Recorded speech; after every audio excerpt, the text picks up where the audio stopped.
Guys welcome back. എൻ്റെ നിസാൻ്റെ infinity എന്ന് പറഞ്ഞ കാറ്, അതായത് നിസാൻ്റെ ലക്ഷറീസ് മോഡലായ ഇൻഫിനിറ്റിയുടെ ഓവർ ഹീറ്റിംഗ് പ്രോബ്ലം, അതിനുശേഷം വന്ന എക്സ്പെൻസ് ഒക്കെ ഞാൻ എക്സ്പ്ലെയിൻ ചെയ്തിട്ടൊരു വീഡിയോ ഇട്ടിട്ടുണ്ട്. അത് കണ്ടിട്ടുണ്ടെന്ന് വിചാരിക്കുന്നത്. അതിനുശേഷം എൻ്റെ ജീപ്പിൽ ഞാൻ അതേപോലെ ഒരു കോഷ്യസ് ആയി വണ്ടി അങ്ങനെ ഒരു ഓവർ ഹീറ്റ് ആവാതിരിക്കാൻ വേണ്ടിയിട്ടുള്ള കാര്യങ്ങളൊക്കെ ശ്രദ്ധിക്കാൻ തുടങ്ങി. സോ നെക്സ്റ്റ് ഡേ ഓൺവേർഡ്സ് ഞാൻ അതിൽ എപ്പോഴും കൂളൻ്റ് ലെവല് കാര്യങ്ങൾ അതേപോലെ ഹോസിൻ്റെ കണ്ടീഷനൊക്കെ ചെക്ക് ചെയ്യുന്നു. സോ അങ്ങനെ ചെക്ക് ചെയ്യുമ്പോൾ നോട്ടീസ് ചെയ്തൊരു കാര്യമാണ് ഇതിനകത്ത് ഈ കൂളൻ്റെ ഇതുണ്ടാവും. ഈ ടോപ്പ് ലെവലിൽ ഒരു ക്രീമി ആയിട്ടുള്ളൊരു സാധനം, ഒരു ഏകദേശം നമ്മൾ ബട്ടറൊക്കെ പോലെ ഒരു സംഭവം. പിന്നെ അതുകൂടാതെ ഇതിൻ്റെ കളർ ഉണ്ടാവും. ശരിക്കും ഇങ്ങനെയല്ല വേണ്ടത്, ഒരു പിങ്കിഷ് കളറാണ് വേണ്ടത്. പക്ഷേ ഇത് ഫുള്ളായിട്ട് ഒരു മിക്സായിട്ട് റസ്റ്റൊക്കെ ആയിട്ട് മിക്സ് ചെയ്ത പോലത്തെ ഒരു കളർ. അപ്പോൾ ഞാൻ കുറച്ചൊരു ഇൻവെസ്റ്റിഗേഷൻ ഒക്കെ ചെയ്ത് യൂട്യൂബിലൊക്കെ നോക്കിയപ്പോൾ കുറേ ആൾക്കാർ റെക്കമെൻഡ് ചെയ്യുന്നുണ്ടായിരുന്നു ഇത് ഇങ്ങനെയുള്ള സമയങ്ങളിൽ ഫ്ലഷ് ചെയ്യുന്നതാണ് ബെറ്റർ എന്ന്. ഇങ്ങനെ ക്രീമി ആയിട്ടുള്ള കൂളൻ്റൊക്കെ കാണുമ്പോൾ എല്ലാവരും സംശയിക്കുക എൻജിൻ ഓയിലും കൂളൻ്റുമായിട്ട് മിക്സ് ചെയ്യുന്നുണ്ടെന്നാണ്.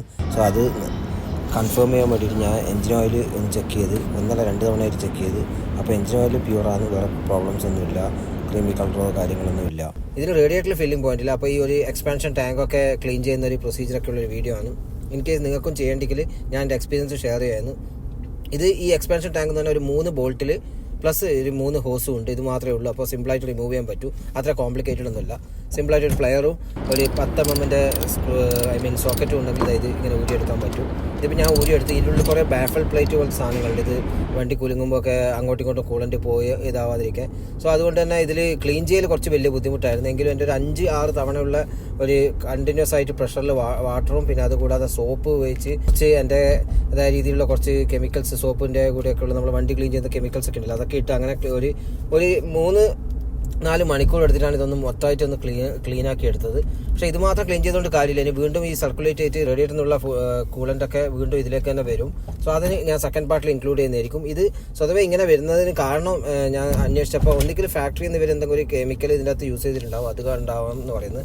പിന്നെ ഈ വണ്ടി എപ്പോഴും ജീപ്പിൽ തന്നെ സർവീസ് ചെയ്തിട്ടുള്ളതാണ്. അല്ലെങ്കിൽ 2 ഓയിലുണ്ട്, 2 കൂളൻ്റ് ഉണ്ട്. അത് 2ൽ ഏതെങ്കിലും 2 മിക്സ് ആയിട്ടുണ്ടെങ്കിലും ഇങ്ങനെ ഉണ്ടാവുന്നതാണ് പല ആൾക്കാരും പറയുന്നത്. ഇതിൻ്റെ യഥാർത്ഥം എന്താണെന്ന് അറിയില്ല. ഞാനിപ്പം ജീപ്പ് സർവീസ് കമ്പനിയായിട്ടുള്ള സർവീസ് നിർത്തി.